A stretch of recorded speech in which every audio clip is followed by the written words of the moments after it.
काय आहे ती? अगं अशी काय करते? पुस्तके याचं वाचन करायचं आहे तुला. ईश्वर, या वयात कसं वाटेल ते? हे बघ साहित्य, तू लग्न झालं तू काय वचन दिलेस मला? आजपासून तुला याचा अभ्यास करायचा आहे.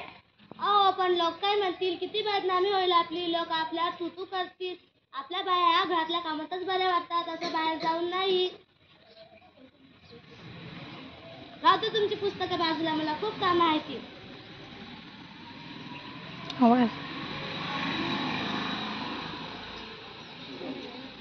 अरे बाळा, गप माझं सोन्या, काय झालं तुला? अगं बाई, याला तर खूप ताप आला. आता मी काय करू? हे पण घरी नाहीत. सावित्री, अगं सावित्री, काय झालं त्या बाळाला? किती रडतो तो?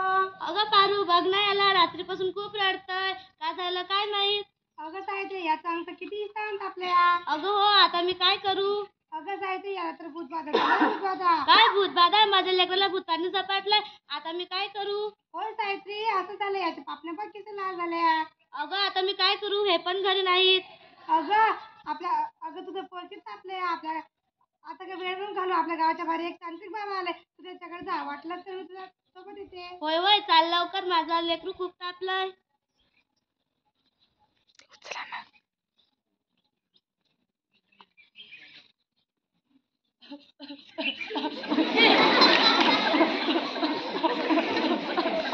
बाबा, ती बाई आपल्या बाळाला घेऊन येते.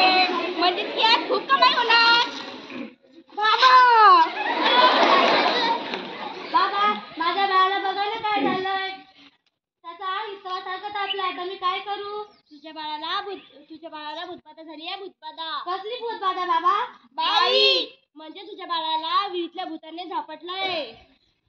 बाबा, विहिरीतल्या भूताने याच्यावर काहीतरी उपाय सुचव बाबा. मी माझ्या बाळासाठी वागते ते करीन. बाई, आमच्या बाबावर विश्वास ठेव. सर्व काही चांगलं होईल. भेट कर थोडा दिवस. कसा धीर धरू बाबा? कसा धीर धरू? तुला तुझ्या बाळासाठी बळी द्यावं लागेल. म्हणजे एक बकऱ्याची नैवेद्य द्यावं लागेल. बाबा, मी माझ्या बाळासाठी वाचेन ते करेन. फक्त माझं बाळ वाचलं पाहिजे. बाई, तुला काय करायची गरज नाही. तू फक्त पैसे दे. नेवद आम्ही करू. बाबा, मी वाचेल तेवढे पैसे देईन. फक्त माझं बाळ वाचलं पाहिजे. हे घे अंगारा. तुझ्या बाळाला दिवसातून 2 वेळेस लाव. काय नाही हो बाबा. बाबा की जय हो, बाबा की जय हो. भम भम बोले, भम भम बोले.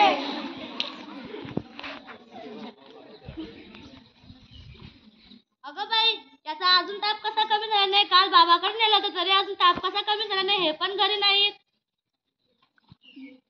अगं सावित्री, किती रडतोय तो? तुला किती सांगितलं दवाखान्यात घेऊन जा म्हणून? अहो, चिडू नका ना, बघा ना याला काय झालंय.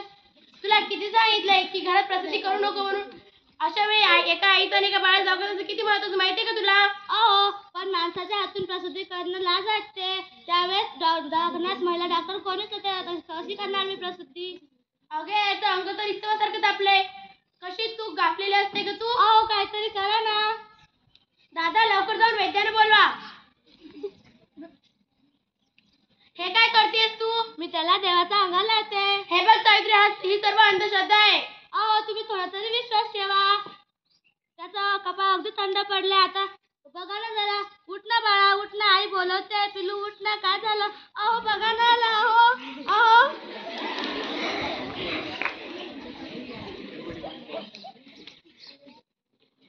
नाही राहणार मी अडाण. मी शिकेन. मी नक्की शिकेन.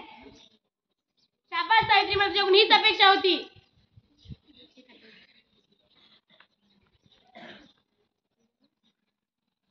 अननसाचा, आईचा, इमारतीचा, इडलिंबूचा. अगं बाई, मला तर माहितच नव्हतं सूर्य हा पृथ्वीच्या गोल फिरतो. अगं सावित्री, सूर्य हा पृथ्वीच्या भोवती फिरत नाही, पृथ्वी सूर्याच्या भोवती फिरते. गावठळ. तुम्ही सारखं मला माउंटन नका म्हणू. लास्ट टाइम इकून खाली आहे सावित्रीनी. कलियुग आहे रे बाबा, कलियुग. बाकी काय सांगता? उद्या डोक्यावर मिळे बघेन तेव्हा कळलं नशिबाला. असं कोणी आपल्या बायकोला शिकवतं का? विचार न सोयी नसतात. ठीक आहे. सावित्री, घाबरलीस काय समाजाला? हे तर सुरुवात आहे. अजून तुला आयुष्यभर सहन करावं लागेल असं. मला कोणी काय म्हणतं मी आता मागे हटणार नाही. मी शिकेन. मी नक्की शिकेन. चल मग माझ्या बरोबर. पोस्टमॅन तुका पोलीस घर आहे का? हो, येत आहे. दिल्लीहून पत्र आलं. सावित्री, हे बघ, दिल्लीहून तार आली आहे. तुला दिल्लीला बोलावलं या. तुझा दिल्लीला सन्मान होणार आहे. काय? हे फक्त तुमच्यामुळे शक्य. अजून महिलांचा सन्मान वाढवलाय तुम्ही.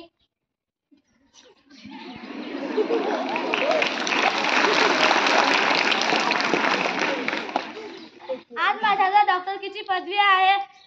पदवी आहे त्याच्या चाब्या आहेत. त्याच्यावर आजपासून फक्त अंधविश्वास नकारयुक्तेचे कुलूप लागले. माझ्या तशा अनेक स्त्रिया आहेत ज्या चुलीच्या धुरात घरून गेल्या आहेत. त्यांना आपण शिकवले पाहिजे. मला माफ कर सावित्री, माफ कर. मी शांता, मी तुला माफ केलं. मुलगी शिकवा, मुलगी घडवा. मुलगी शिकवा, मुलगी घडवा.